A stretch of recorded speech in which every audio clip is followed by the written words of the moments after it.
opportunity for you to witness at any point in your life through Bible Exposition series. They are so lifting, spiritual and inspirational messages from the powerful man of God, Pastor P.B. Owueye, the General Overseer of the Gospel Church of the Living God, Imo, Ilesha, Osun State, Nigeria. Prepare to have your heart set ablaze for Christ. For the Bible says, "Ye shall know the truth, and the truth shall set you free." Stay blessed as you live.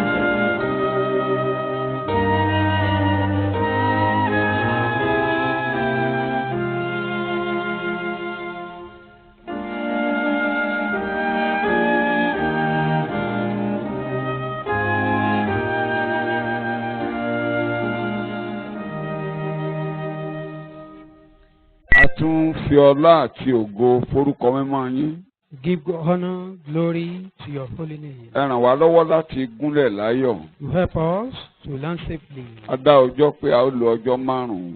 Told you we are going to use 5 days. Ẹ dẹ̀ jẹ́ ká lò ó. And you gave us the chance. Ẹ jẹ́ ká fi wọn ayé dìra wa lọ́wọ́. You never allow things of this world to láti disturb má us. jẹ́ ìpè tí ẹ rán wa. Not to obey your call. Ntẹ́ ẹ dá ìjọ dúró sí fún ayé. The purpose for your purpose for still delaying the church in the world, Ni pé kí ayé lè mọ̀ ọ́ nípasẹ̀ ìjọ. that the world may know you through the church, Kán lè gbàgbọ́ nínú Ọlọ́run. that they may have faith in Kán God, gba Jésù gbọ́. they may believe in Kí a Christ, dẹ̀ sọ àwọn èèyàn di ọmọ lẹ́yìn rẹ̀. and for people to become your disciples. Bí ò bá ṣe bẹ́ẹ̀ ò lè fìjọ́ lẹ̀ sí ayé. Otherwise, you wouldn't have left the A dúpẹ́ church. gẹ́gẹ́ bí to the ìdílé world. rẹ níbí yìí. We thank you as your family. A ò kọ ìpè ẹ sílẹ̀. We never disobey your call. Ntò ní ká ṣe gan la jókòó tì. What you sent us is A what we are dúpẹ́ doing. fún àwọn ọkàn tẹ́ ti fọwọ́ tọ́. We thank you for the souls you've touched. Tí wọ́n gbà ọ́ gbọ́. They believe you. Tí wọ́n gba Jésù gbọ́. They accept Christ. A dúpẹ́ fún àwọn tí ẹ ti sọdọmọ lẹ́yìn. We thank you for those whom you made your Tí ẹ fún ní disciples. ìyè àìnípẹ̀kun. Give them eternal life. Tí ẹ sọ èrò ayérayé. You made them the people of eternity. Bàbá a dúpẹ́ lọ́wọ́ yín gidigidi. We thank you so much. Lálẹ́ yìí àwọlẹ̀ lẹ́sẹ̀ yín o. We bow down before your feet this evening. Kí a tó parí ìpàdé alẹ́ yìí lọ́jọ́ 5 yìí. Before the end of this evening sermon, Gbogbo ọkàn tó ń wojú ẹ lálẹ́ yìí bá wa pàdé. all those who are looking unto your face, Nǹkan tẹ́ ẹ ti fẹ́ pamọ́ tẹ́ ẹ fẹ́ kó yé wa jẹ́ ó yé wa. those things hidden you want us to understand, make us to understand Oore them. ńlá tẹ́ ẹ fẹ́ ṣe wá Those great good tí things a fẹ́ ní báyé you lọ want for wá us ṣe that fún will wa not lálẹ́ go, yìí. we Amen. do them unto us this Kí evening. ògo àtọlá kó jẹ́ tirẹ̀. Honor and Amen. glory will be yours. Ní orúkọ Jésù, Olúwa wa ni mo gbàdúrà. In Jesus' Amen. name, our Lord, we pray. Lẹ́ẹ̀kan sí a dúpẹ́ lọ́wọ́ yín Once again, thank you pé ẹ gbà wá láàyè. for allowing us in this area. Ẹ láàánú níyín lára. We didn't accuse us of disturbing A tó you. dúpẹ́ torí pé Ọlọ́run ràn yín lọ́wọ́. Kódà sílẹ̀ ń gbàdúrà fún wa. We thank you for God help you. You are even praying for us. Ẹ ṣe pèlé wa lórí. You didn't call us, cause us. Ẹ kéruku lé wa lórí. No disturbance. Gbogbo ohun tọ́lọ́run máa ń fún àwọn tó bá gba òjíṣẹ́ Ọlọ́run èrè rẹ̀ yóò jẹ́ tiyín. The reward of those who accept the people of God, God will give them unto you. Torí ó lé ẹni tó bá bu aago mi kan fáwọn òjíṣẹ́ Ọlọ́run He said, anyone who give a lórúkọ cup of òjíṣẹ́ water Ọlọ́run. to the people of Ó ní wọ́n á God in gba the èrè name ẹ̀. of God, they will receive the reward. Bí àti ẹ̀ ti gba nǹkan kan lọ́wọ́ yín, Though we didn't receive anything from you, àwọn ọmọ Ọlọ́run tó ti ń bá wa pàdé ní bí mo ṣe sọ ẹ ń gbàdúrà fún wa. the children of God that have been meeting tún us ta here, wá you lọ́rẹ pray for pàápàá. us, you even give us something. Ọlọ́run ẹlẹ́dàá yóò san fún yín. God will reward you in Jesus' name. Gbogbo àwọn ikọ̀ tọ́lọ́run lò All the ambassadors that God has used láti gbálẹ̀, to sweep this láti area, to àga, to arrange the benches, láti ta tẹ́ǹtì tí à ń lò yìí, to arrange the tent, láti ta wáyà, and láti gorí òkè, wiring gorí connection, irin, wa mọ́tò. climbing, driving, gbàdúrà kọrin prayer, rí singing, pé ohun gbogbo lọ létòlétò. and they make sure that everything are in Ọlọ́run order. yóò tó ayé yín gún. Organize your Gbogbo life tó as wà nínú well. ayé yín náà yóò lọ létòlétò. Amen. We Bí ẹ ṣe ń tiraka kó nǹkan má dàrú, ayé yín ò ní dàrú. Amen. For all things to be in order, your life will be Dúpẹ́ organized as gidigidi well. lọ́wọ́ yín. We thank you so much. Ọlọ́run nìkan ló máa dúpẹ́, á It's only dẹ̀ fún fún God yín. that we thank you Amen. and we reward you as well. Lálẹ́ yìí, This evening, ibi tí a fi ẹ̀kọ́ alẹ́ yìí dúró sí kò jù kékeré. we have just a Tó tóbi simple púpọ̀ topic púpọ̀. here, but very great. Ẹ rí i pé mo ti ń sọ wípé I've been saying it. ìrora rẹ, Your- ìnira rẹ àkókò yìí Your yóò present yọrí pain sáyọ̀. and agony will lead to joy. Ìlú ìnira, ìlú ìrora ni ayé. This world is a city of agony and pain. Òun ni Jésù ṣe darapọ̀ mọ́ wa.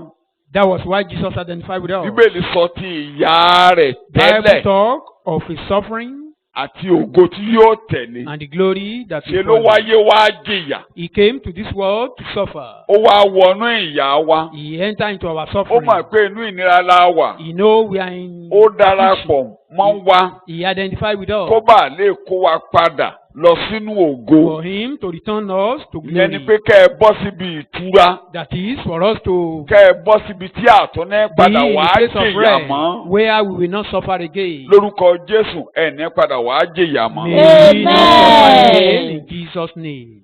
Ìlú àwọn atura àwọn ẹni ìsinmi àwọn aláyọ̀ ìbẹ̀lẹ̀ parí ìrìn àjò yín sí. We will end Amen. the journey in the city of the comfort and the people that are resting. Àkórí wa lálẹ́ yìí The topic for this evening.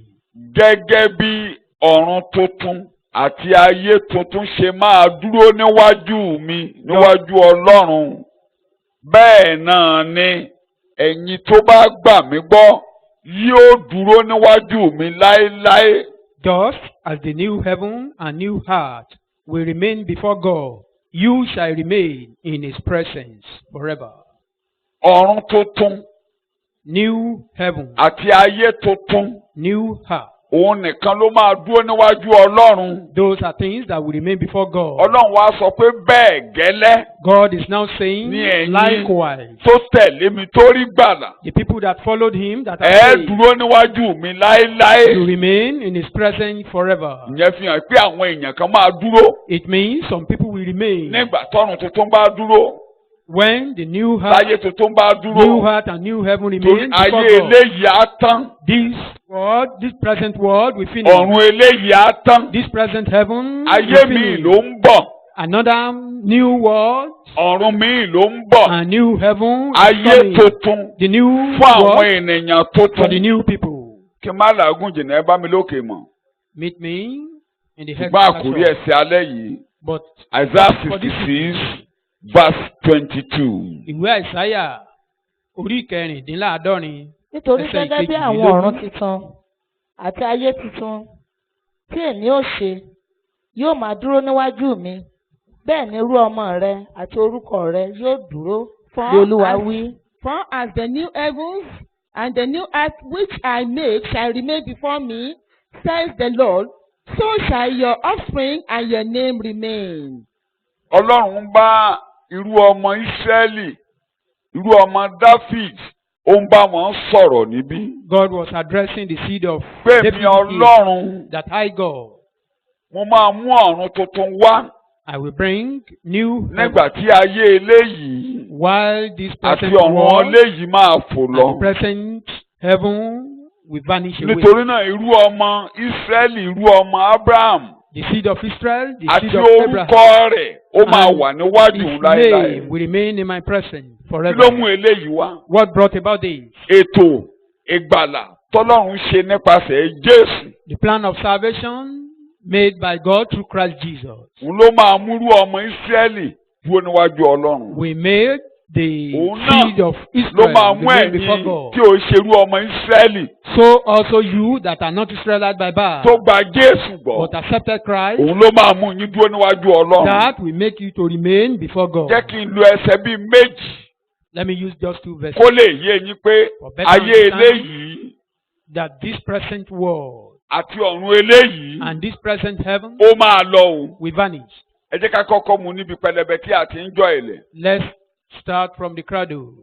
Isaiah orí 51 Prophet Isaiah chapter 51, ẹsẹ̀ kẹfà péré.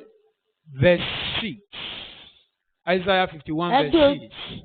Ẹ gbé ojú yín sókè sí àwọn ọ̀run. Ẹ gbé ojú yín sókè. Yes, òyìnbó ẹ̀ ń sọ̀rọ̀. Lift up your eyes to the heavens Yes. Kí ẹ sì wo ayé nísàlẹ̀. and look upon the earth beneath.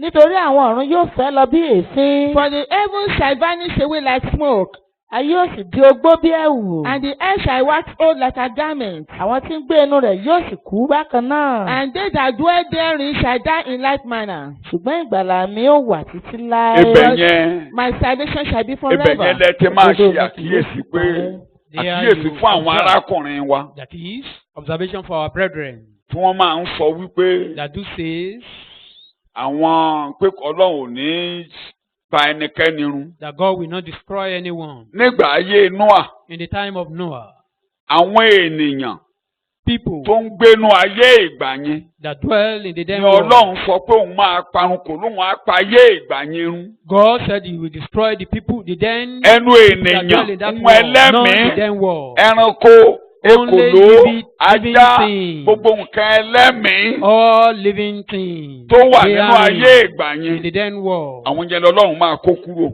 They are the one that God will remove. Kì í dẹ̀ ṣe pé Ọlọ́run fẹ́ tó dá nǹkan ẹlẹ́mìí mìíràn ní Not ayé that He mi. will create another living Ẹ̀ẹ̀kan thing. ṣoṣo lọ́lọ́run ṣe ẹ̀dá ènìyàn. God creates human being one. Ó wá ní kí Noah He now commanded Noah kó kó ìdílé rẹ̀ wọnú ọkọ̀. to gather his family Ó wá ní kó into mú the gbogbo ark nǹkan ẹlẹ́mìí méjì and méjì took all living things kó kó wọn in sínú pairs ọkọ̀ yẹn. in the ark. Ìkún omi wá dé for That 150 flood. days. Lẹ́yìn ìkún omi yẹn, After the flooding, kò sí nǹkan ẹlẹ́mìí kan mọ́. nothing living remained. Ìgbà tójò yẹn rọ̀, mọ́tò While the Nóà rain lé was fò ó. Then Wọ́n ti rí ọkọ̀ Nóà ark nínú was ayé floating. eléyìí o, wọ́n ti rí kì í ṣe ìtàn akátá o. they've seen it in Àwọn this tó sọ present pé world. ìtàkátà wọ́n ti rí o. It's not a story Àwọn or èèyàn a ti fojú fable. rí pé ọkọ̀ Nóà ìjọsíre. The people have seen it. Gbogbo as the Bíbélì sọ ẹ̀ children pátápátá àwọn in the èèyàn rí den ark. tó kó má rò pé All irọ́. what the Bible was Àti ẹ̀ saying. ti gbọ́, àwọn tó ní kò sọ̀run àpáàdì Some ìsàlẹ̀ people ló that wà. said there was no Àwọn hell. kan ti gbẹ́lẹ̀, àwọn kan gbẹ́lẹ̀ ọ̀tọ̀ ní Some nǹkan tán people wá don't lọ́lẹ̀, tán happy. kan ná, tán ké hóye. Tán kan rún Find àpáàdì people nísàlẹ̀ ẹlẹ̀, Ọlọ́run máa fẹ́ kán rí. Àwọn Russia kan ti gbẹ́lẹ̀ désàlẹ̀.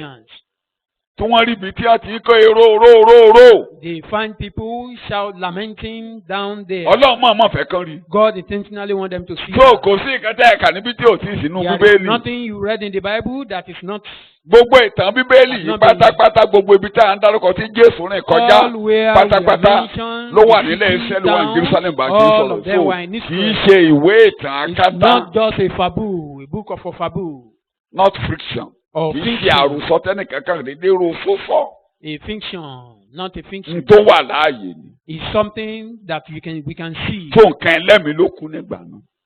The living things Wọ́n ní died. kẹ́ ẹ wá then. gbójú sókè báyìí He now say, look o. up. Ọ̀run á fẹ́ lọ bí èéfín. This heaven will Ayé vanish náà máa like a lọ, smoke. ènìyàn inú rẹ̀ máa tàn. The people in it Ṣùgbọ́n will ìgbàlà vanish tó as máa dúró well. yẹn ni pé àwọn ẹni ìgbàlà But the people that àwọn ẹni people ìràpadà that were saved wọ́n á wà níwájú indeed Ọlọ́run. will remain in the presence of Kí n God. má làágùn jìnnà. In a nutshell, Pétérù kejì 2 Peter orí ìkẹta chapter 3, torí àkókò ẹsẹ̀ ìkẹwàá. 2 Peter chapter 3 Ṣùgbọ́n verse ọjọ́ 10. Olúwa ń bọ̀ wá bí olè ní òru. The Bẹ́ẹ̀ni day of the Lord will come like a thief in the night. Nínú èyí tí àwọn ọ̀run yóò kọjá lọ. In the àwọn tí ọ̀run ariwo yóò ńlá. kọjá lọ Tí àwọn tí ariwo ńlá. tí ariwo ńlá Àti àwọn ìmọ́lẹ̀ ojú ọ̀run yóò sì ti inú ooru gbígbóná di yíyọ gidigidi. And then the heavens will vanish, pass away with a thunderous crash, and the material elements of the universe will be ìmọ́lẹ̀ dissolved ojú ọ̀run with oòrùn The sun, òṣùpá the moon, ìràwọ̀ the stars, gbogbo planet wọ́n ẹ̀ṣẹ̀ ń rí àwọn all kan those báyìí. planets, some were just being Mi ò discovered. lè fẹ́ máa bọ́dà yín pẹ̀lú àwọn nǹkan tá You ń need tẹ̀ ń to bother jáde yourself, torí bá ṣe ń bother jáde you fóònù concerning àti gbé pé wọ́n ti tó rékè kan these àwa things. lọ kà ibi tó òyìnbó bá rí dé that is new táwọn discovery. onímọ̀ ìjìnlẹ̀ bá rí dé wọ́n ń rí lọ wọn ò lè rí tẹ́tí tí a fẹ́ máa kó They òun bí. can't find us till we depart from this wọ́n á kàn place. máa rí iṣẹ́ Ọlọ́run náà ni. We will just be Kò lè yé discovering those ẹnikẹ́ni. things. No Wọ́n jẹ́ one ẹ̀rí to kan rọ̀bọ̀tọ̀ lẹ́nu understand. ọjọ́ mẹ́ta They yìí find ó a tóbi very ju ayé big tá a wà one, nù ẹ̀ even lọ. greater than this heart. Ó tóbi ju ayé tá a wà nù ẹ̀ Greater lọ. than this heart. Wọ́n ti ń wádìí ẹ̀ kò sí nǹkan tán wọ́n á máa wádìí ẹ̀ náà You níjà tó máa kó keep òun bí. finding Gbogbo ẹ̀ ni yóò tinú kíni yọ. All Ooru things gbígbóná. will be melted away. Ooru gbígbóná ni yíyọ. Wọ́n á yọ. They will melt away. Òṣùpá, ìràwọ̀, Moon, star, Mercury ní Plato all ní those amẹ́mọ́lùkọ́ wọn mọ́. Gbogbo ẹ̀ á yọ dànù. melt away. Máa ka Bíbélì. ayé àti àwọn iṣẹ́ tí ó wà nínú rẹ̀ Tí o yóò tó wá sì gbọ́. jóná lúlú. Màmá And dì the pẹ̀lú earth ọ̀run. and the west Ayé upon it will be burnt up. Àti iṣẹ́ ẹnu rẹ̀. The world. Kí náà ló máa ṣe? And the works Burnt in up. it. Yàtọ̀ sí pé tó o bá kú lónìí wàá fi ilẹ̀. Apart from the fact that if you die today, Gbogbo you eléyìí tó live bá here. kù ẹni tó fi ilẹ̀ fún gbogbo ẹ̀ àjóná. Gbogbo Every iṣẹ́ wọn other thing àjóná. remain. The person that you leave it for, every other thing will be Ẹsẹ̀ burnt up. kẹtàlá. ṣùgbọ́n gẹ́gẹ́ bí ìlérí rẹ̀ Gẹ́gẹ́ bí ìlérí Ọlọ́run. àwa ń retí àwọn ọ̀run tuntun àti ayé tuntun.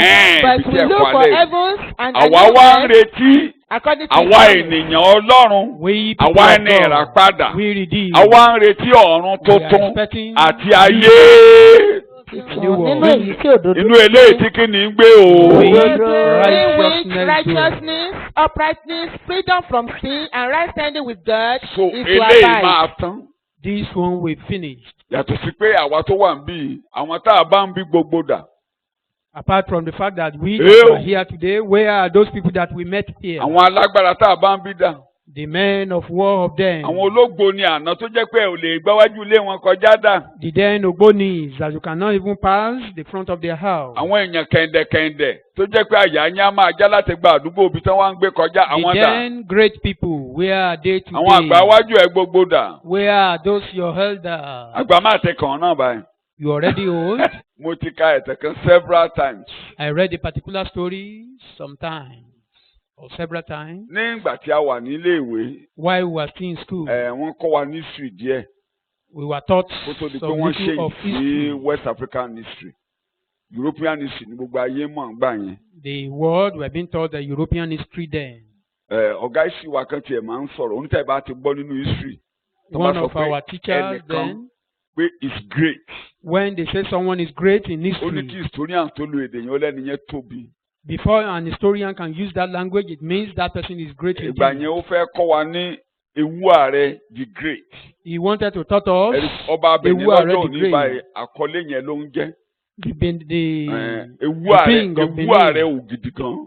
Ewu ààrẹ the great. That is the name. Iṣẹ́ yẹn mo fẹ́ sọ̀rọ̀ ẹ̀ o. That is not what I Nǹkan want tó fẹ́ to kọ́ wa talk nígbà yẹn about. nìyẹn. That was what the man wanted to Ìgbà tó ń kọ́ wa yẹn mo wá rántí teach pé us then. wọ́n ti kọ́ wa nítàn Alexander the Great. Nígbà While he táwa was ní class teaching us, 2. I remember we've been told the story of Alexander the Great. Wọ́n ti While kọ́ wa we were níyẹn. in- Àti gbọ́ ìtàn Alexander far back 1966 wọ́n ti kọ́ wa ní Alexander We've the been Great. told the story of Alexander. Ó tóbi the Great. lọ́pọ̀lọpọ̀. It was so great. Kódà inú àwọn ìwé Latin tá à ń kà nígbà yẹn. Even in the books of Latins we read them. Wọ́n kọ́ àìdè Latin ẹ̀gán wà lágbárí. Even some Mo sì rántí Latin mo ṣe ń sọ̀rọ̀ language yìí. used by Òun this ló sọ pé man. Beni Bidi Biki. I see, I saw, I conquered. Mo rí. When I see mo it sì like ṣẹ́gun. this, Nígbà tí mo rí. when I see it like this, I conquer. Mo ní láti ṣẹ́gun ni. So, ó tóbi púpọ̀ púpọ̀. He was a great man. Olórí ẹ̀yin tó wá ń ka Bíbélì, ẹ wá rí i pé For those who read Bible, òun ní òbúkọ tí ò fẹsẹ̀ kanlẹ̀. he is the he-goat that didn't touch Nínú the ground. ìwé Dáníẹ́lì orí kẹjọ, In Daniel chapter 8, òun ní ò fẹsẹ̀ kanlẹ̀. he is the Tó dìde tó he-goat kọlu àgbò oníwo méjì. that rose up and God Òun that ti ran with two lọ́dọ̀ horns. Ọlọ́run òbúkọ ni. In the presence of God, he is Gbogbo a àwọn ọba he-goat. tẹ̀ ń pè ní èèyàn gidi láyé All yìí. those kings Tọ́ bá you sọ ẹni thought they were tọ́lọ́run bá pe human orúkọ beings. Buhari fún If yín God báyìí á should yà yín mention their lẹ́nu. name, you'll be surprised. Gbà mí ajá máa ṣàkóso orílẹ̀-èdè. At times, dog will be ruling. Gbogbo yín akẹ́ ìgbà mí ìkẹ̀ní wà lórílẹ̀-èdè. At Òkú akẹ́ máa lọ times, ṣáà ṣé ló lion ń jẹ́ will be èèyàn lọ. ruling because people will just be dying because he's consuming people. ó lè jẹ́kùn. It Ó may lè be jẹ́ ó lè jẹ́ yẹ. tiger or bird. Náà ní kó máa ṣe àkóso tó máa darí wa. You will Sínú just wa be máa ruling, dùn pé a and we'll be níjọba. happy that we have Tó nígbà yẹn governor. òbúkọ tí ò fẹsẹ̀ kàn. Then a he-goat that didn't Ó bá touch the mí ground. síbi àmì sọ̀hún. Ó kọlu àgbò. Ó ṣẹ́ He ìwọ àgbò. got the lamb. I mean the Ó wá ram tóbi. and break the horn. Bíbélì wá He ní was so nígbà great. tó di alágbára When he tán. became so great, Ìwo kan ló wà lórí ẹ̀ tó fi he has ṣẹ́gun tó fi got ṣẹ́gun a yẹn. horn that is Kò used to sẹ́ni tó lè overcome. gbani lọ́wọ́ rẹ̀. No one can Tó deliver bá from yà bí him. alùnìmọ́lẹ̀. Gbogbo ibi tó bá lọ Anywhere ẹnìkan ò lè gbani lọ́wọ́ rẹ̀. He go to, he destroy. No one Nígbà can tí ó deliver di from him. alágbára tán. When he became so powerful, Ìwo rẹ̀ yẹn that horn ó ṣẹ́. got broken. Mẹ́rin wá dìde. Another 4 came out. Níbi tẹ́yọ̀ kan wà yẹn. Where that Mẹ́rin one dìde. broken. Another 4 came out. Tẹ́ bá ń kàwé Daniel lọ ẹ máa When you gbádùn read rẹ̀. Daniel, you So enjoy it. kí ló ṣẹlẹ̀ sí ni pé What happened? kì í ṣe pé wọ́n ṣẹ́gun rẹ̀ o. Not that he was Ìjọba rẹ̀ nígbà tó kú Overpaid. tán. Ìjọba After his rẹ̀ death. fọ́ sí ọ̀nà mẹ́rin. his government or Àwọn ọmọ ẹ̀ kankan ò or gbà lára kingdom ìjọba were rẹ̀. divided into 4. None of his children take over from him, Bó ṣe ṣẹ́gun tó jẹ́ alágbá gbogbo ayé ló bẹ̀rù ẹ̀. regardless of his being Wọ́n- powerful. Ogun ò borí ẹ̀ rí. He has never been overcome before. Kí mo ní kò ṣe. Ogun ò borí ẹ̀ rí. Ẹ o. No Ogun ò one borí ẹ̀ rí. ever overcame him. Ó ní ìwà burúkú kan. He has one wicked heart, Ìwà burúkú yẹn ni pé and that is ó máa ń bínú fùfù. he's a furious man. Ó sọ bínú fùfù tó jẹ́ pé ọ̀rẹ́ ẹ̀ tán jọ ń jagun. Ó bínú bẹ́ẹ̀ ó dẹ̀ pa. So Gbàgbọ́ pátọ̀ ń aggressive fún ẹ̀ wálẹ̀. that Ó regret ẹ̀. even his partner that they were on the Ìyẹn kọ́ ni battlefield mò ń sọ. together, he Nígbà tó killed wá him. jagunjagun tó Though wá he ń kú regretted lọ. that. Why he Ó wá was dying, ṣàìsàn. he sick, he fall Àìsàn sick. yẹn wọ́n wá ń gbé lọ. They were carrying him. Ah! Ó wá ń rí i pé ikú ló dé yìí. He now discovered that this is death coming. Ó wá tọrọ nǹkan mẹ́ta. He now asked Ó for ní 3 nǹkan mẹ́ta ni things. káwọn èèyàn ó ṣe fún un. That people should do 3 things for him. Ó ní kánjọ́ tóun bá ti kú. After his death, Dókítà tó ń tọ́jú the physician that was òun nìkan jẹ́ kó gbé taking care òkú of sí. him, he should be the one that will carry his coffin. Ó lójú ọ̀nà ibi tí wọ́n bá máa gbé òkú sí ń gbà. Where the part they Ó will ní take ó ní his kán lọ coffin sínú to, ìṣúra òun. they Kán kó should go to fàdákà, his treasury. wúrà àti gbogbo ìṣúra nǹkan They iyebíye should owó. take Ó ní gold, kán tẹ̀ sójú ọ̀nà. silver, and then spread it in the Wọ́n part. gbé òkú sí ń take. gba orí ojú ọ̀nà bẹ̀ kọjá. Then they should take his coffin along that path. Ó ní tàn bá dẹ̀ tó wá gbé òun sínú òkú sí. After being put in the coffin, Ó ní kán yọ ọwọ́ síta kán tẹ ojú ọwọ́ bẹ́ẹ̀ kán sí bẹ́ẹ̀. they Kan should sí open méjèèjì his bẹ́ẹ̀ sáyé. palm up like this. Ìgbà tó máa sọ yẹn kó tó sọ ìkẹta yẹn. Ó Before yí blanket bóra báyìí. he could mention the 3rd one, he covered himself with a Ó blanket. ní ẹyọ kan ló kù. He said the remaining one. General tó súnmọ́ jù wá béèrè pé. The closest general to him answered Yẹ́sà and kí said, ló dé tẹ̀ ẹ̀ sọ nǹkan mẹ́ta "Why are you yìí? saying this?" Ó ní ìdí tóun fi ní kí dókítà tó ń tọ́jú ń gbé òun. He said the Pé reason tí for kú the bá doctor dé, to carry him if death Ọwọ́ comes. dókítà ò ká ikú. He said physician Pé ó cannot bọ́ lọ́wọ́ handle death. dókítà o. It means physician cannot Dókítà tó handle ń death. gbẹ́kẹ̀lé rèé òun ló ń gbé òun This kò lè physician tọ́jú that wo ó trusted bọ́ lọ́wọ́ him, rẹ̀. he couldn't help me. Pé ṣé gbogbo ayé rí báyìí bóun ṣe lágbára tó. Can Pé Job dókítà ò was lè he ràn án lọ́wọ́. that to the extent of Bí my dókítà power, ṣe lágbára tó physician kò cannot lè help ṣe me. kankan lórí ikú. He cannot do anything on death. Wọ́n ní kejì. The second one, Ó lóun fẹ́ ká mọ̀ pé owó àtọrọ̀ tóun fi ayé òun lé. that he wants people to know Pé òun the rèé. riches that he Pé kò pursued wúlò. with his life. Kò wúlò lọ́jọ́ ikú ẹ máa rin orí ẹ̀ kọjá. In the day of death, you just pass over there. Ó ní ẹ wá jẹ́ kí gbogbo ayé mọ̀ pé òfo lòun wáyé. The third Owó one, tí kẹ̀kẹ́ let wáyé people tẹ́ know rí mi that báyìí. he Mi ò came mú empty. kẹ̀kẹ́ I lọ. brought nothing from this to this world, and I took nothing away. Ṣé ó purọ́? Is he lying? Mo ní ṣé ó purọ́? Is he lying? Pé jẹ́ ẹ̀rọ́wọ́ òun Can o. you see my hand? Bó o ṣe wá lóhun tó ń lọ o báyìí báyìí. I came. Báyìí báyìí o bí mo ṣe I wá went rè òrógódó as I rògòdò. Gbogbo tó ń fa ayé òun lérè. This Kò lè is bá òun lọ. all Ẹ máa I tẹ̀ mọ́lẹ̀. pursue Ẹ with máa my gún mọ́lẹ̀ life. báyìí. You can't follow me. Just walk upon them. Ọlọ́run wá ní God now said, ẹ̀kọ́ alẹ́ yìí. this Mo evening, máa wú ayé eléyìí mọ́lẹ̀. I will Màá pull wú down this ọ̀run wall, mọ́lẹ̀. even heaven. Ta ló máa kù? Who will Ẹ̀kọ́ alẹ́ remain? nìyẹn. That is the sermon for this evening. Ta ló máa kù? Who Ẹ̀kọ́ will alẹ́ remain Kan tó wo mọ́lẹ̀. before the crushing of this world? Ìkankan náà máa gbé wa sínú òpó sí. We've been bearing àbẹ́pẹ̀ ni one mo ń ṣe. after the other. Mo ti ṣépè. Is that a cause? Àbí pásọ̀ ti ń ṣépè lálẹ́ yìí. Mi kankan náà mi ò sọ pé wọ́n á gbé gbogbo àsopọ̀ sí lọ́jọ́ kan. I'm not saying we will die in a day. That's a cause. Ṣùgbọ́n ìkankan One náà máa gbé wa sókè. by one. Tí a máa àdúró ló kéjọdá ni àwọn ọ̀rẹ́ kọjá lọ. Láìpẹ́ gbogbo wa yóò pàdé gbàná àòkùn fàyọ̀. Àbọ̀n ní kọjá lọ. When they pass away, Àwọn wo ló máa kù? who are those that will remain? Ta ló máa dúró níwájú èmi bàbá Who Ọlọ́run? will be able to Nígbà stand tí before mo bá mú me, gbogbo God, kúrò tán. when I pack every other thing Kì away? í ṣe pé ó máa kù owó o. Not that it will remain money. Màá wọ́ eléyìí mọ́lẹ̀. I will crush this one. Gbogbo nǹkan tó wà bí màá dáná fún. Every other thing remain. I will Ènìyàn náà set rẹ̀ á them dá ablaze. sán. Even the people Ṣùgbọ́n ó máa dwelling in kù àwọn me kan. Wọ́n á dúró remain níwájú useless. mi. But it will remain some people. They remain before me. Jẹ́ ìfẹ́nu kan kókó mẹ́rin lábẹ́. Let me just Àwọn talk wo ló about máa about kù? 4 points. Ẹ̀kọ́ àlẹ́ yìí nìyẹn. Who are those that will remain in his presence? Àwọn tá a kù Or who níwájú are rẹ̀. those to remain in Àbí his àwọn presence? wo ni yóò kù níwájú rẹ̀? Number one.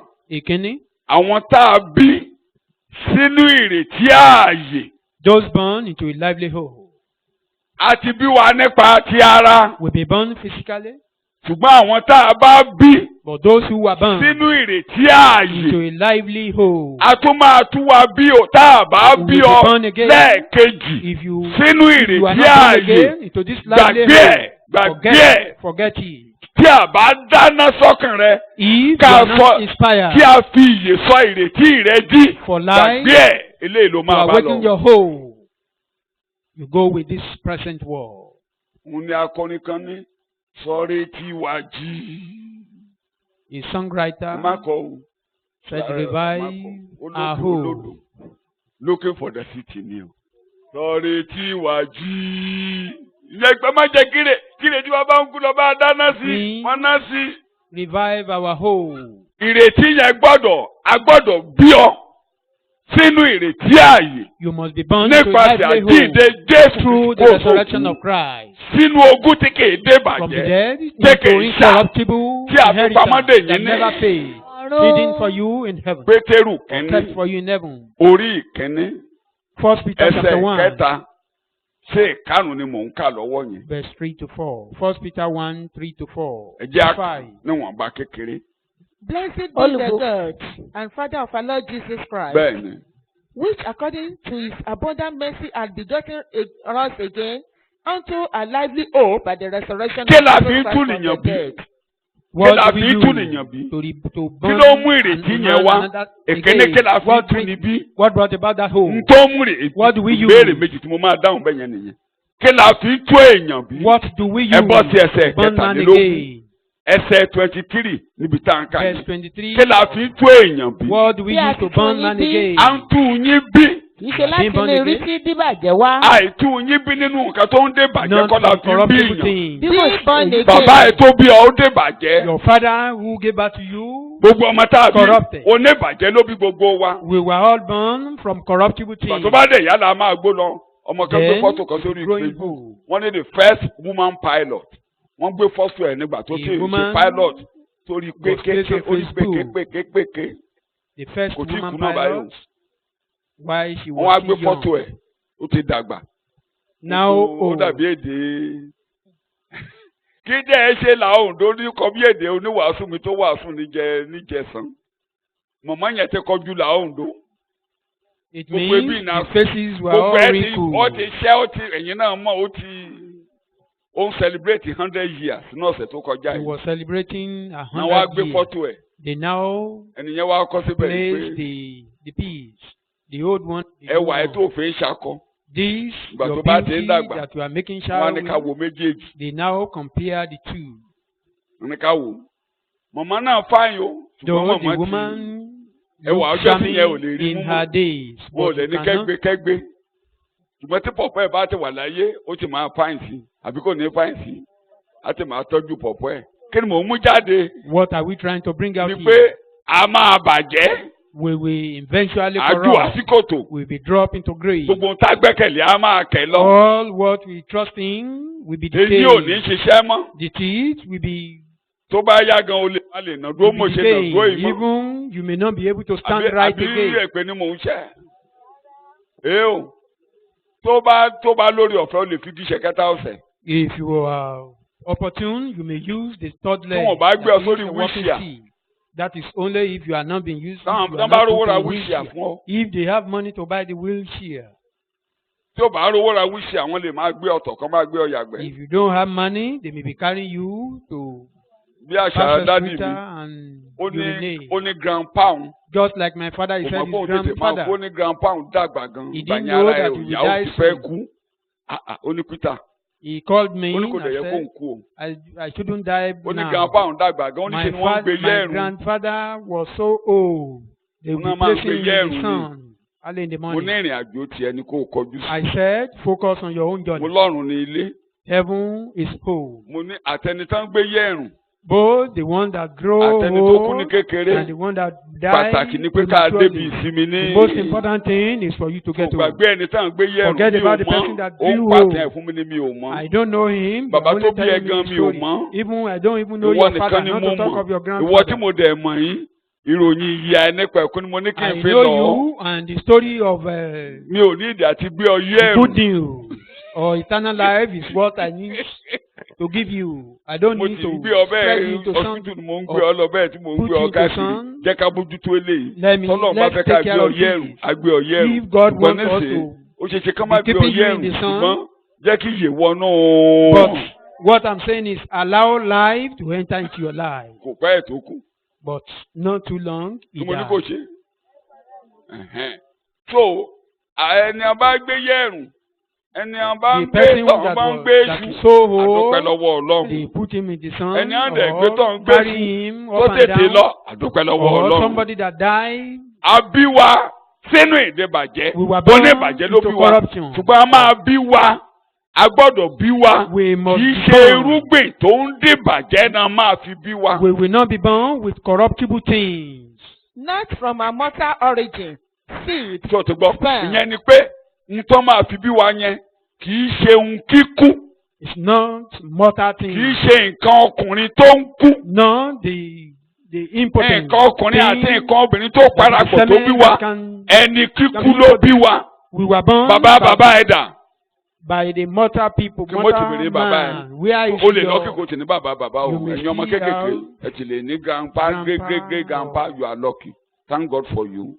Thank God for you. Ṣé àwọn pé tí mo ń sọ tèmi yẹn mi ò mọ grandpa mi. Mi ò mọ great grandpa mi.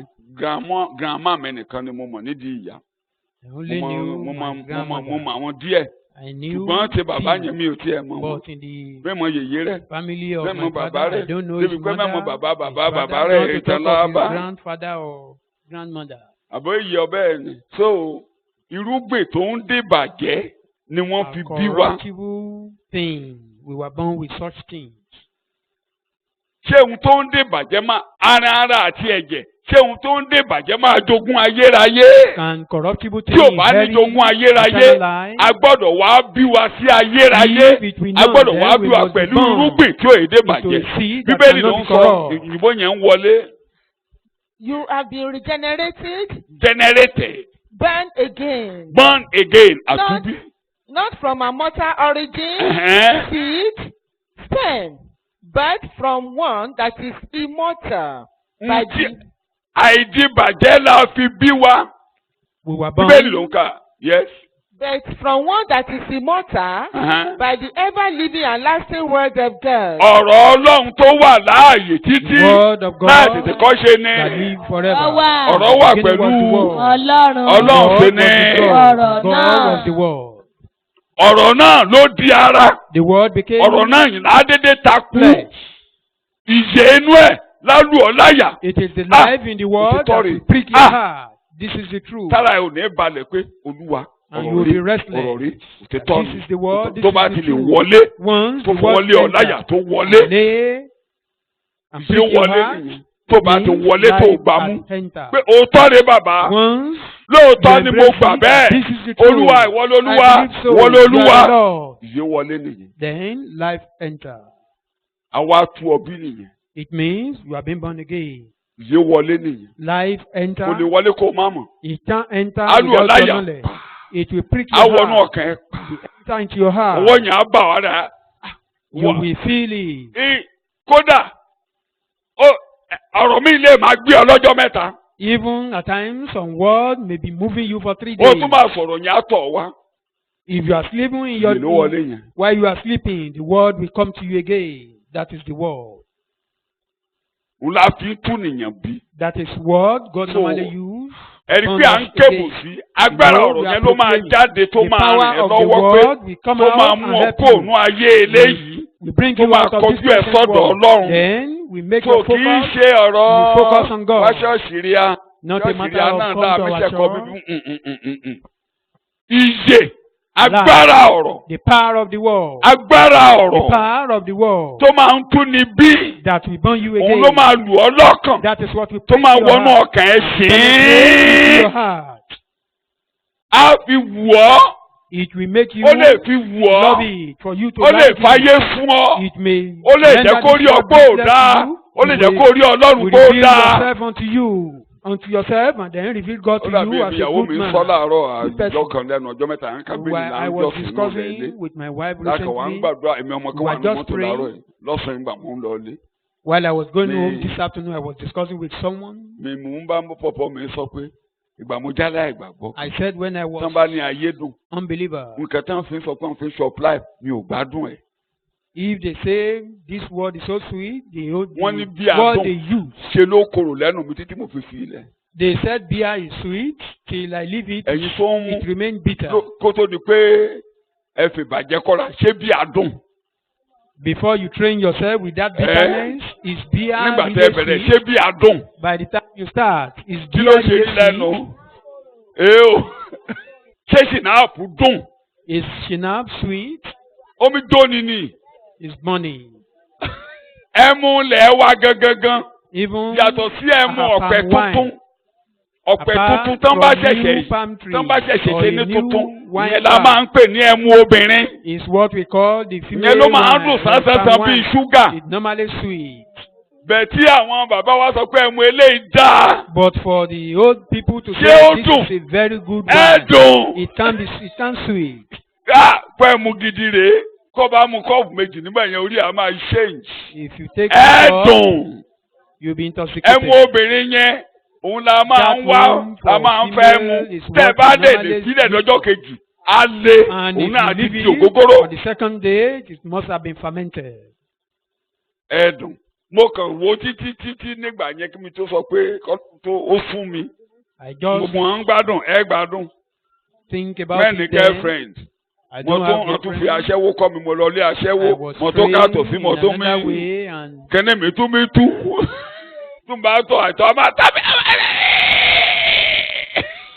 mo máa show up life gan àbí bẹ́ẹ̀ show up life mo kàn wá ronú ẹ̀rọ mi pé I just think ikú ọ̀rẹ́ ni mo fẹ́ kú yìí. I just want to die in vain. A ní abẹ́ ṣe ayẹyẹ abẹ́ ṣe pati Want to celebrate àgóbíà or have a party. ìjọ tí mo try mugo We mẹ́ta gather. mo ti sọ lójú ẹ̀yìn ọmọ Ọlọ́run rí The day I tried to bíbẹ́ẹ̀dì ṣe ń take pòyì rè 3 bottles, tí mo mí bíbẹ́ẹ̀dì mi pòyì bíbẹ́ẹ̀dì mo bíbẹ́ẹ̀dì mo máa ṣubú ẹgbà mi o.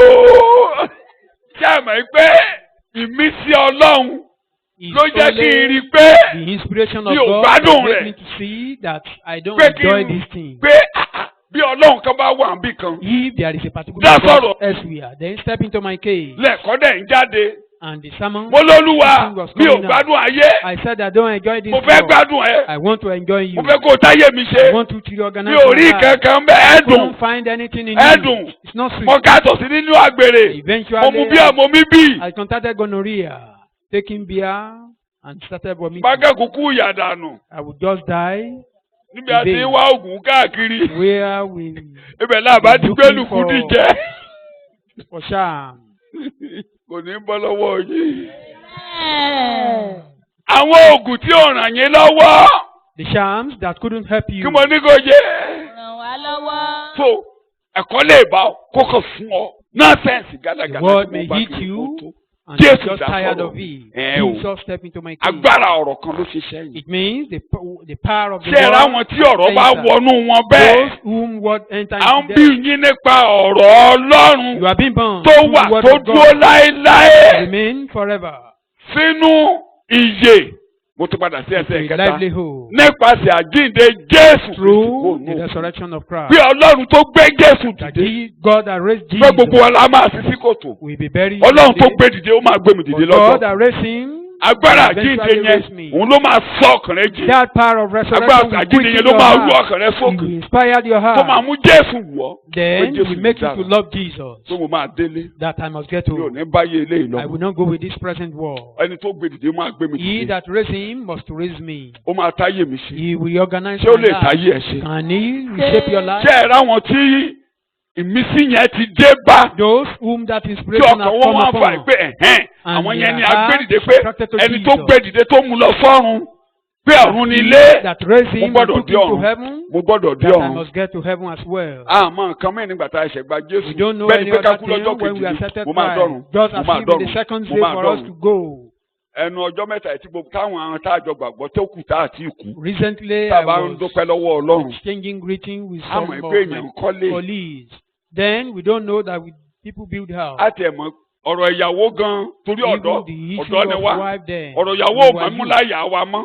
The issue of wife is not that important to us Tí then. Jésù bá bá ọ bí o bá ti ń sọ pé ó fẹ́ gbéyàwó. If Jesus will meet you where you are planning to Ó tó marry, ká wa lára gan bẹ́ẹ̀ ni pé ọdún yẹn ni Jésù máa dé. as if Jesus will call. Kódà ká ní pé àwọn ibìkan wà ní mọ̀ yẹn. There are Ojú some mi ni wọ́n ti ń ta areas lẹ́ẹ̀bẹ̀ in èló náà ń ta. how much are they selling Owó tó pọ̀ ju a 50 portion naira. of land then? Maybe 50 naira per plot. Ọmọ inú máa rí 15 naira nígbà yẹn. Mo tán ra là. Where do you even think I will get 50 naira Náírà there? ní mọ̀ yẹn gbogbo bí kájọ là yẹn. All those Ojú mi náà Kajola ti ń ta areas, lẹ́ẹ̀bẹ̀ yẹn. they were selling the land Yes, even in ma'am. my present day. Jésù máa dé. But for us then, Jesus will soon call. Kò sẹ́ni tó ń ronú ẹ̀ kì í ṣe Nobody- bóyá ṣe lágọ̀ọ́. It's not as if we are Ó lè fools. dàbí ẹ̀gọ́ nígbà yẹn. Though it may Ṣùgbọ́n ilé look ìtọ́lọ̀ ń foolish, gbé sọ́kàn wa ló ṣe pàtàkì. But what God Àníkẹ́ni máa ra plans lè in mélòó our rẹ̀ heart is nígbẹ́ what's o. important then. Olú owó tó wà lọ́wọ́ mi nígbà yẹn. Bí mo ṣe máa tẹ track. Bí mo ṣe máa tẹ track. the money Bí I mo ṣe got máa then, kéde how I will ìrere. make Bí mo ṣe máa rọ́kọ̀ tó máa gbàlá how yẹn I ló will ká mi preach the lára. gospel. That is the most Ṣé mẹ́wàá important ní thing in my aṣọ heart. lẹ́yìn ìgbẹ́? Ṣé mẹ́kọ̀ọ́lé? Even Yeah, after yeah. that, didn't I build a house and have floor? Yẹ́yẹ́. Mo lè rà nígbà kó jẹ́ pé kú mi náà máa gbé lórí rẹ̀ hùn. It's even possible for me to buy it then Àbí and mo gbọ́rọ̀. carry my calls to the land. Àdẹ̀ tá dànù. Yẹ̀yẹ́ náà tù. Bàbá ń jó náà ń béèrè irùgbọ̀n. Ẹni tó lè lẹ̀kú ta ló fẹ́ múlẹ̀? Yẹ̀yẹ́. Agbára tó gbé Jésù dìde. The power Pé that òun ló máa raised mú wa Jesus, dọ́run. that is what will take us to heaven. Àwọn tí a bí bẹ́ẹ̀. Those who are Tó that, nírètí are born, ọ̀run. that have the Tí wọ́n bá heavenly ti hope. lálàá. Olúwa mú mi dọ́run. Olúwa mú mi dọ́run. Once they Olúwa mú mi dream, dọ́run. Olúwa mú mi dọ́run. their intention Kódà a is máa ń to get to gbàdúrà kan heaven. nígbà yẹn. There Pé was a Olúwa tó bá kù díẹ̀ kí n pass life. particular prayer Máa mú mi lọ offered lónìí. them. If it remain a little for me to backslide, take me away. Ọ̀rẹ́ mi kan hàn sí kú ẹ̀ lọ́dún yìí. A friend of mine Ayé was ìṣìbálá very ṣìbóló ṣìbálá ṣìbóló Things ṣìbálá ṣìbóló rising tí a and gbé yìí tó falling gẹ́. life, Òun ògbà ayé ìṣìbálá enough is ṣìbóló enough. ọ̀run nílé. Lọ́mọ ṣàwọn àdúrà tó máa gba ṣẹ́ẹ̀tì lọ́rùn ẹni. a Tó a máa prayer làágùn. you pray to the point of sweating. Ọdún ìlú ẹ̀ṣẹ̀ lọ. Ó jù mí lọ dáadáa. He died just this year, older Ó than dàgbà me tí mo gbọ́ pé ó anyway. kú I pay tribute to him. When I Ó jù heard mí he lọ dáadáa. Ó died, jù mí lọ dáadáa. Kódà I need ìgbà to tó jáde pay ń sì mú tribute ẹ̀ṣẹ̀ to jáde him. skúsà ṣe mọ̀ pé when Olú he passed ilé out jìnnà sílẹ̀. in LCE, I was Ọdún tó ń just parí NC passing out 1969. my Ọdún yẹn own lè méjì secondary skúsà. school. Ṣẹ́gbẹ́ orí ọmọdé nìyí. Fẹ́ dọ̀n, fẹ́ dọ̀n, fẹ́ dọ̀n, fẹ́ dọ̀n. Heavenly minded. Ẹ̀mí Then yẹn gbọ́dọ̀ balẹ̀ that o. spirit must come upon you. Ó ń wò mí bẹ́ẹ̀ ni. Ìlàjọ ń gbà nígbẹ̀. He is Dìde looking at me. dìde afẹ́dọ̀rùn. Want to get to heaven. Olúwa mú ọ débẹ̀ àwẹ̀. God will take you there. A gbọ́dọ̀ fọ ọkàn rẹ jí sí We ọ̀run. must inspire A your gbọ́dọ̀ fa heart ọkàn towards kì í ṣe heaven. pé ò ní níyàwó ṣe bí mo Not fẹ́ that we will not yàwó. have wife. Mo ṣíwọ́ ni mo lè máa bímọ lọ mo ṣíwọ́ ni. Pọ̀pọ́ I mi could yọ̀ǹgì ń gbà yẹn even náà. continue Mo ti máa ń multiply dáwàdà sí gan or báyìí to pé o ti reproduce. lè ṣu díẹ̀ tó bá ṣeé ṣe. Ìgbà mi máa dáwàdà màá ní mo ti wá pa Adíṣẹ́yìn. Adíṣẹ́yìn. Mo bímọ. I have Àbí children, adẹ̀ ń jẹun. and we eat. Àbí gbogbo ohun tẹ́ ẹ̀ ń gbélé ayé ṣe náà lọ́lọ́run ṣe fún wa. All what you are doing Ṣùgbọ́n in the ìyẹn kọ́ world, la God gbé did it for sọ́kàn. us, but that is not So what you put in the a heart. sọ ọkàn rẹ jí We will sọ́run. inspire your heart towards heaven. A mú ọkàn rẹ kú ònú ìbàjẹ́ ayé wàá wá máa ronú Try àrùn to ju ayé lọ. remove your heart from this worldly thing, then Ṣé ohun tí think mo of sọ yí heaven ọ̀la of lẹ́yìn this bẹ́ẹ̀ yẹn? world. Àwọn yẹn ló máa dúró ní ayé Those are the tuntun. people that will remain Àwọn yẹn ló máa in the dúró ń bẹ̀ o. new. Wàá gbéyàwó, You have- wàá kọ́lé, have wàá wife. pàṣẹ, wàá èkìgbà yẹn à ń kàwé, àkàwé. We even read Ọ̀pọ̀ mi ló wà ń them. bẹ̀ yẹn nígbà tá a máa fi wàásù sí. Èmi gan ni mo máa ń gba fọ́ọ̀mù fún wọn. I even obtained Àwọn tó bá rí mi for nígbà them. yẹn wọ́n ní mo ti yá wèrè, mo Those ti yá who wèrè. see them, they said Wọ́n I'm rò pé insane. wèrè ni délé owó They ẹ̀yẹ. thought I'm a Torí ó madman fẹ́ dọ̀run. because you want to get to heaven. Àdè kúkú yá wèrè náà àti ìsìn náà You are bẹ́ẹ̀. not insane. Àti ìsìn. Kódà wọ́n ní kó má tẹ̀lé mi. They even told her not to follow me. Pé kó má lọ ṣọ́ọ̀ṣì ibi tí mo bá wà. Don't go to that. You Wọ́n ní shouldn't go àwọn- to church Wọ́n ní that I go to. orí ẹ̀ ń ṣe. It's as if the man is not okay. Ó lóun lòún sọ fún ọ pé ẹni tán ní kóun tẹ̀lé kí wọ́n tẹ̀lé ṣọ́ọ̀ṣì wọn. Pé òun fún ara ẹ̀ ló lọ sékòó tó lọ fowó ara ẹ̀ gba She now fọ́ọ̀mù told jíìpù them tó wá ń pín fún wọn. That this person that they said that should not Pé kan tún follow, wà ẹ́ kì í ṣe kan he tún went to bí Lagos ṣe. to Tẹ̀lé- purchase for, to distribute it for us to sit again for our exam. And you are saying it's not. Ìtara yẹn ló sì máa ń mú mi máa wọn ọ̀dọ́ tí mo fi ń kọ́ àwọn ọmọ wẹrẹ tí mo fi ń kó wọn mọ́ra. That is why I Bẹ́ẹ̀ ni òbí wọn still ẹ̀ ń gbà wọn embrace lọ́wọ́ those mi. Èmi children, náà dẹ̀ ti rọra yẹn. but your parents, the parents, Ẹ you máa are bójú trying tó to nǹkan. take them away from me. Ilé tẹ́ bá fún wa, àbá yín The one you tọ́jú. release, Ilé you tẹ́ bá help ní to ẹ take fẹ́ care of tọ́jú, them. ẹ bójú tó The one that you want to take care of, all well and good. Wà á dọ́run o. You will get to heaven. Àjíǹde mi ò sẹ́ni pé mi ò ẹyọ kan ni mò ń lò ń bẹ́ẹ̀. You know, I'm using just to. Tẹ́lẹ̀ ìbá ó tó. If I'm able to finish this, that's okay. Lẹ́yìn lò kan sí ká máa lọ ilé. Mo ti ẹ̀kọ́ yìí máa tẹ̀síwájú lọ́jọ́ mi ò mọ̀ We jọ́. may continue. Torí eléyìí tó gbèrò gan ni mò ń tẹnu mọ́ lálẹ́. The one that uphold it is what Àwọn I'm tá a emphasizing bí. on. Those who were born Sínú àjíǹde ìyè. into livelihood. Ìrètí ìyè àyè. A livelihood. Shout hallelujah. Jẹ́ kí n lò kan sí eléyìí tí màá lò sí gan ló kẹ́yìn níbí. They are used. Bí ẹ ṣe gba Kristi àwọn yẹn. Those people, Àwọn yẹn wọ́n dúró lórí ìgbàgbọ́ wọn ṣe gbà á. Wọn ò yẹsẹ̀ nínú nǹkan tán gbà. they remain steadfast on what they've accepted. Foundation of their faith wọn kó lórí ẹ̀. Ìpìlẹ̀ ìgbàgbọ́ wọn, they remain on it. Ìwé ìfihàn orí kẹta ẹsẹ̀ kọkànlá sí Revelation kejìlá. chapter 3, Kẹjẹ kí verse n fi 11. Kólósè yanjú ẹ̀ ká máa lọlé. Revelation 3, Ẹ jẹ́ pé 11. kókó méjìlá gbọ́ lẹ́nu mi lálẹ́ yìí. Mẹ́rin ni mo fẹ́ lò bẹ̀ mi ò tó bẹ́ẹ̀. Ẹni tí ó bá ṣẹ́gun, òun lèmi ò fi Ìwé ìfihàn orí ìkẹta ẹsẹ̀ kọkànlá àti kejìlá Bíbélì ń sọ. kíyèsí. Yes. Èmi ń bọ̀ nísinsìnyí. Uh-huh. I am coming quickly. Bí èyí tí ìwọ ń nímú ṣinṣin. Hold fast what you have. Kí ẹnikẹ́ni kí ó má ṣe Àwọn yẹn ló máa débẹ̀.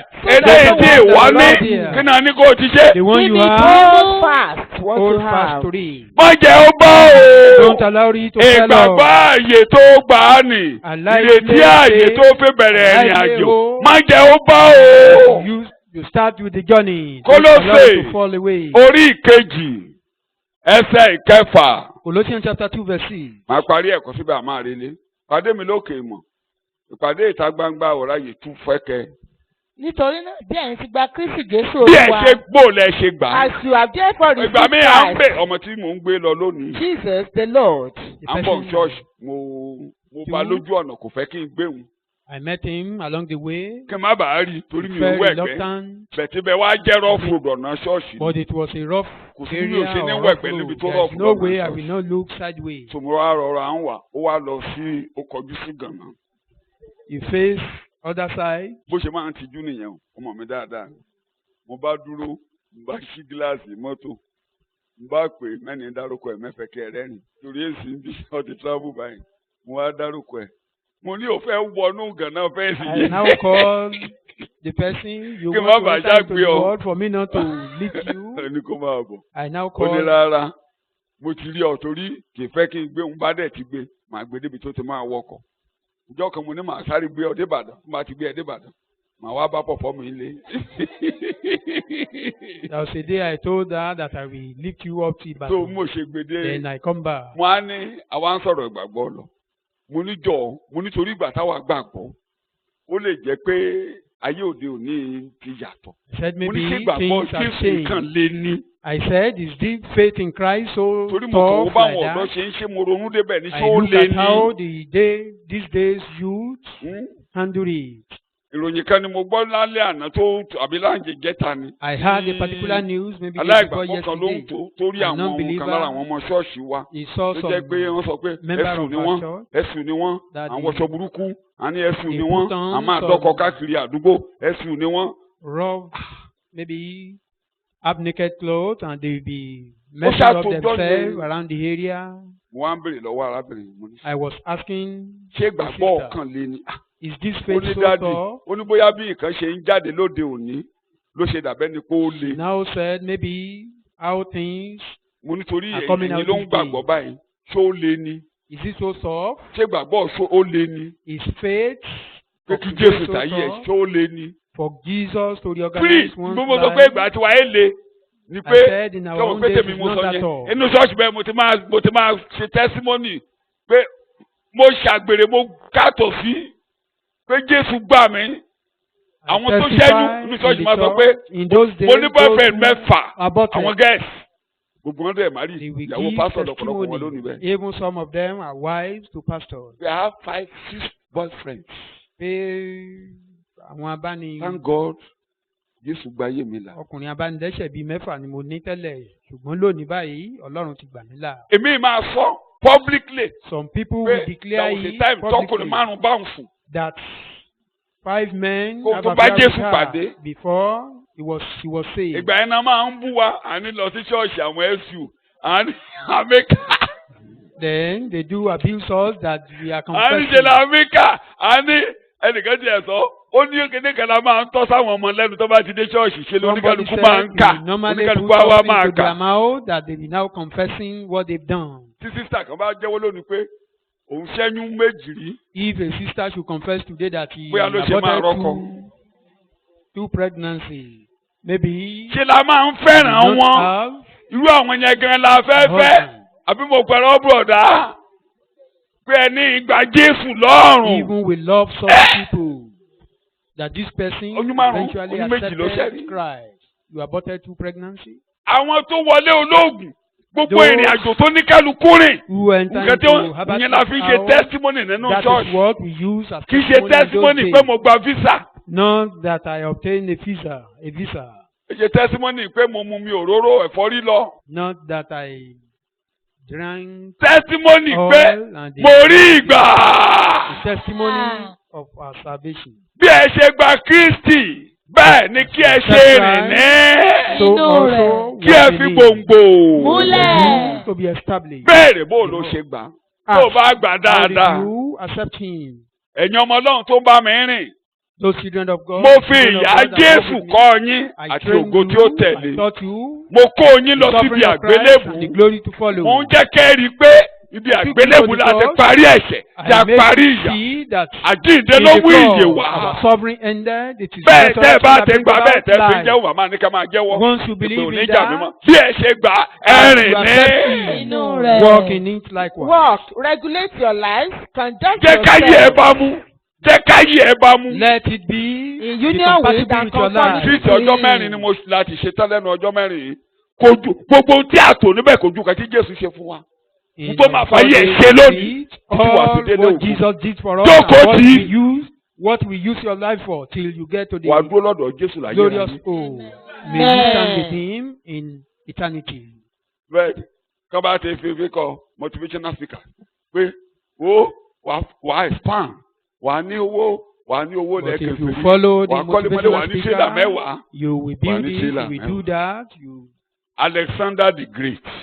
Alexander the Great Ó ní owó o, was so rich. owó ò bá lọ o.